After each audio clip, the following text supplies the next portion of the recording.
अस्सलाम वालेकुम आंटी। वालेकुम अस्सलाम। जी कहिए।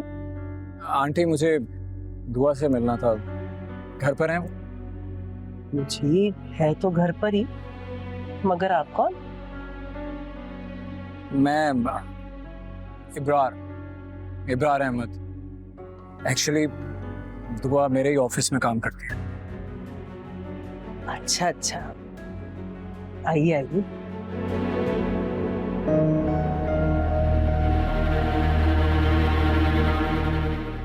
आई डोंट नो मुझे ये बात करनी चाहिए या नहीं कि एक्चुअली मेरा यहाँ पर कोई नहीं है। मदर मेरी यूएस में होती है,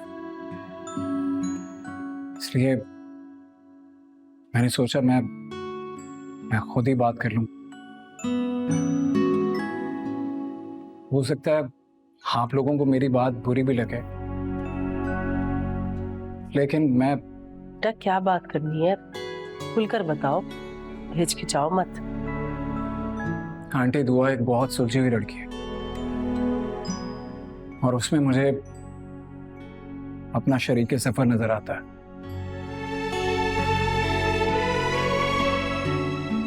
आई एम सॉरी अगर आप लोगों को मेरी बात बुरी। नहीं बेटा, तुमने अपनी बात ऐसा अंदाज में की। एक माँ बाप को अपनी आबाद बेटी देखने में क्या एतराज हो सकता है, लेकिन क्या? इस लेकिन के पीछे कई सवालात छुपे हैं बेटा। आंटी मेरा घर पर आने का मकसद भी यही था कि मैं दुआ से खुलकर बात कर सकूं, उससे उसका जवाब जान सकूं। एक्चुअली मैंने ऑफिस में दुआ से बात की थी, लेकिन पता नहीं क्यों उनको गुस्सा आ गया और वो घर चली गई। यकीन जानिए मेरी नीयत में खोट नहीं है, लेकिन अचानक से दुआ का इस तरह का रवैया देखकर मैं परेशान हो गया। बेटा तुम यकीनन किसी अच्छे घर के फर्द हो, हमें तुम्हारी बात की कदर है, लेकिन यह भी सच है कि हमारी बेटी इस वक्त बहुत सारे मसाइल से नबरो आसमां है। मैं आपको बताती हूँ।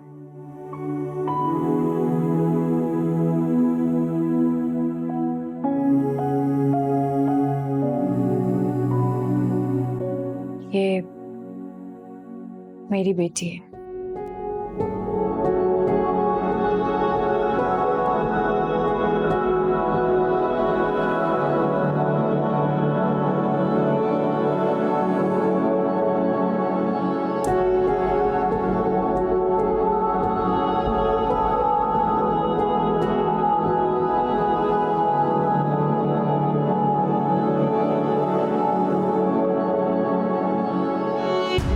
मतलब आप शादीशुदा थी?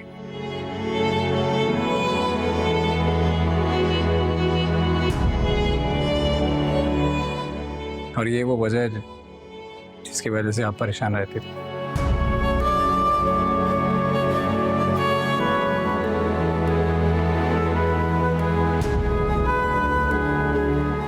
माशाअल्लाह, बहुत प्यारे।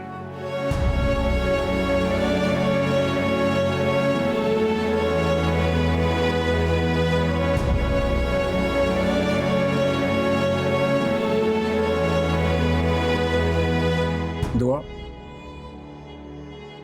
अगर मैं कहूं कि मुझे कोई एतराज नहीं है,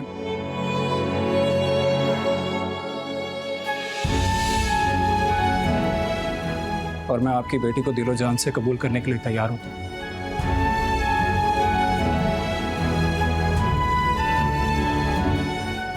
सर ऐसा मुमकिन नहीं है।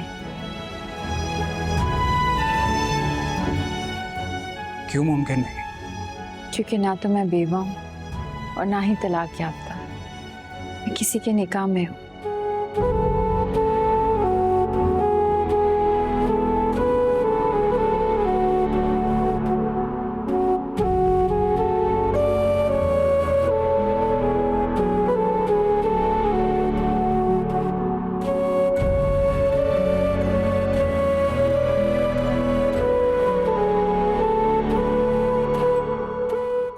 I am sorry.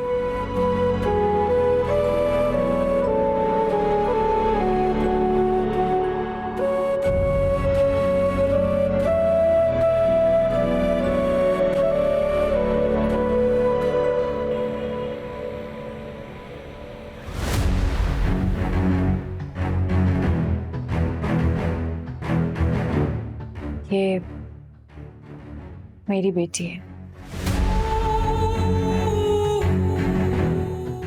सर, ऐसा मुमकिन नहीं है, क्योंकि ना तो मैं बेवा हूं और ना ही तलाक याफ्ता। मैं किसी के निकाह में हूं। जिंदगी में पहली बार मोहब्बत हुई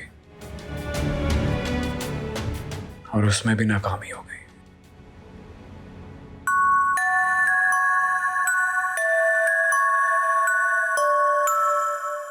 दुआ, मैंने तुम्हारे कपड़े इस्त्री कर दिए, अलमारी में रख रही हूँ।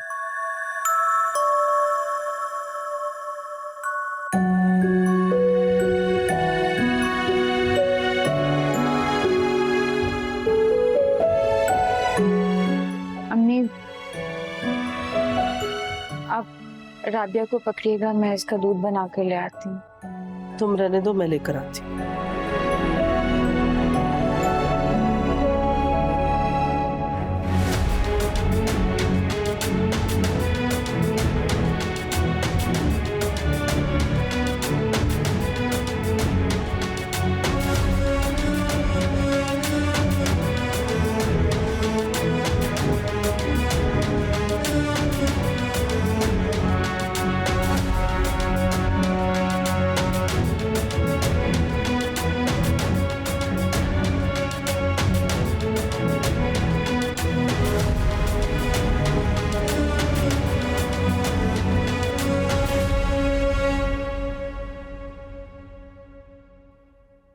ये लो। अम्मी, क्यों ऐसे बिहेव कर रही हैं आप? मत करें ना ऐसे। दुआ, यही सवाल अगर मैं तुमसे करूं कि तुम ऐसा क्यों कर रही हो तो? अम्मी, मुझे जो सही लगा ना, मैंने वही किया है। It's okay. दुआ, इब्रार साहब जैसे अच्छे इंसान को तुमने खाली हाथ ही लौटा दिया। अम्मी, मेरा अपना दामन खाली है, मैं किसी को क्या दे सकती हूँ? दुआ, मैं नदीम अहमद को लेकर कोई बहस नहीं करना चाहती, मगर इब्रार साहब जैसे अच्छे इंसान की उम्मीद तोड़कर भी तुमने अच्छा नहीं किया।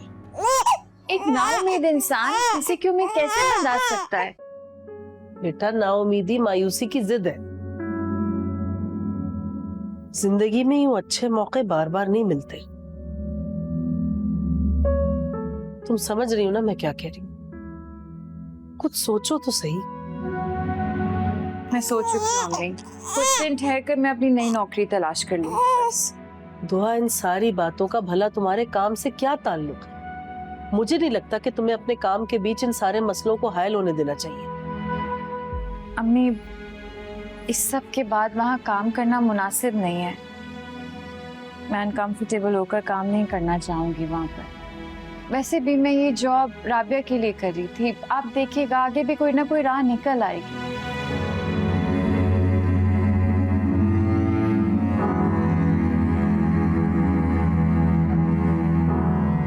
वैसे भी राबिया की तबीयत अभी ठीक नहीं है। इसका बुखार नहीं उतरा अभी तक।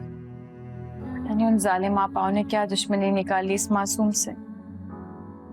दुआ, जिस तरह भी तुम अपनी बेटी की तकलीफ देखकर तड़प रही हो ना, ठीक उसी तरह तुम्हारा दर्द देखकर मुझे भी तकलीफ होती है।